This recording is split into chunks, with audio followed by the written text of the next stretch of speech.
प्यारे बच्चों नमस्कार। मैं अंकित दुबे आपका स्वागत करता हूँ। जैसा कि हिंदी की क्लास में मैंने पहले कराई हुई है, एक नया टॉपिक आपके पेट में आता है जो रह गया था, उसका नाम है संस्कृत भिन्नात्मक। आज ही इसको खत्म करने का पूरा प्रयास करेंगे। जो भी साथी नए हैं चैनल को लाइक कर लें और वीडियो और लोगों तक भेजें। अर्घ अर्घ का अर्थ होता है अंजल भर जल देना। पहले देखते हैं संस्कृत भिन्नात्मक वो होते हैं जो एक तार मालूम पड़ते हैं, वर्ड शब्द एक तार मालूम पड़ते हैं, उनके अर्थ अलग अलग होते हैं। जैसे अर्घ का अंजलि भर जल लेना और अर्घ का बात करें तो बहुमूल्य होता है। एक है आपका, देखो अर्चन। अर्चन का मतलब होता है पूजन, अर्चन यानी पूजन। और बात करें अर्जन, अर्जन का अर्थ होता है कमाना। अर्जन का अर्थ क्या होता है? कमाना। आगे अल और अली दोनों का मतलब समझिए। अली बोलते हैं भौरा को और अली बोलते हैं सखी को। ठीक, आगे है अवधि और अवधि। मालूम एक तार पढ़ रहे हैं दोनों वर्ड, अंतर है बस। अवधि समय और अवधि बोलते हैं अवध की बोली को। अगला है अवयव और अव्यय। अवयव तो होता है अंग, कहते हैं किसी का कोई अवयव खराब है, क्या है। अव्यय बोलते हैं अविकारी शब्दों को। आगे है अवरोध और अविरोध। अवरोध बोलते हैं रुकावट, कि उसने मेरे सामने अवरोध पैदा कर दिया यानी रुकावट पैदा कर दी। और अविरोध बोलते हैं बिना विरोध के। ठीक,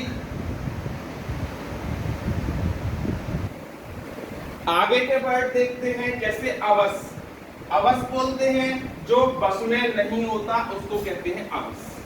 अगला है अवश्य, अवश्य बोलते हैं जरूर। ठीक, असोच और असोच। असोच बोलते हैं चिंता रहित और असोच बोलते हैं अपवित्रता, अपवित्रता। आसन, आसन बोलते हैं भोजन को। आसन बोलते हैं बैठने की वस्तु को। और एक और होता है आसन्न, जिसको बोलते हैं निकट। एक है अमित, एक है अमित।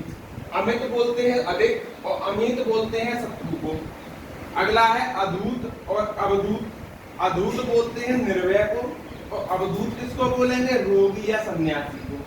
नेक्स्ट है अम्ब और अम्बु। अम्ब बोलते हैं माता को और अम्बु बोलते हैं जल।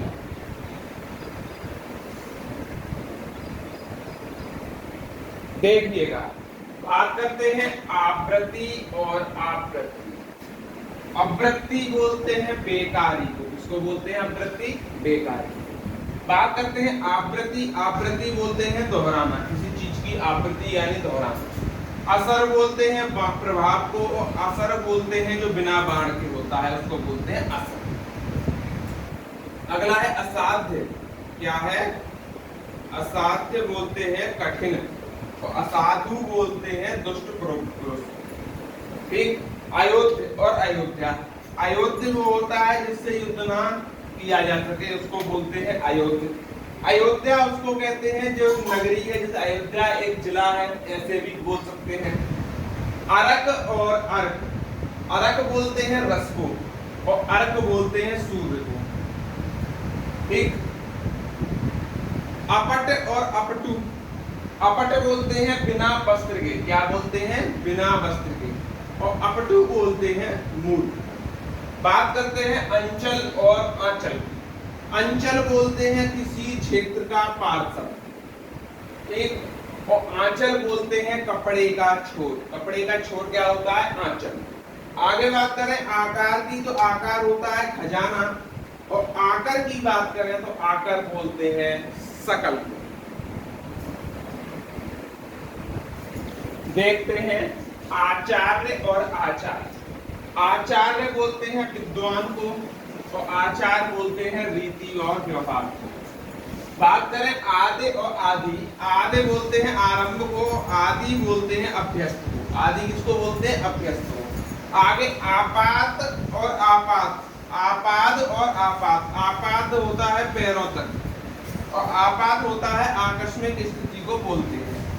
आथ और आदि। आथ बोलते हैं मानसिक कष्ट को और आदि बोलते हैं आधा का स्त्री को। अब ये तीनों एक साथ लग रहे हैं, तीनों को एक साथ किया है। आवरण, आमरण और आवरण। आभरण बोलते हैं जेवर को, आभरण बोलते हैं मृत्यु पर्यंत को, और आवरण बोलते हैं पर्दा।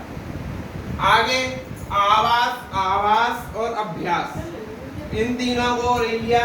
आवास कह देते हैं हम निर्मित नियत स्थान, निवास स्थान क्या है? आवास। आभास है, जैसे किसी का होने का मुझे आभास है, यानी कि कोई बैठा हुआ है उसका। और अभ्यास बोलते हैं आदत को, करत करत अभ्यास, यानी आदत बन जाती है। चलिए अंतिम 4 और देख लेते हैं। आयात और आयत। आयात बोलते हैं किसी विदेश से वस्तु को मंगाना, उसको बोलते हैं आयात करना। और आयत होता है लंबा चौड़ा, जैसे कि आयात आप जानते हैं, मैथ में पढ़ते हैं। आरती की बात करें तो पूजन होता है। और आरती, आर्त बोलते हैं किसी को दुख। आर्त और आर्द्र, आर्त होता है दुखी और आर्द्र होता है गीला। अगला है आहुत और आहुति।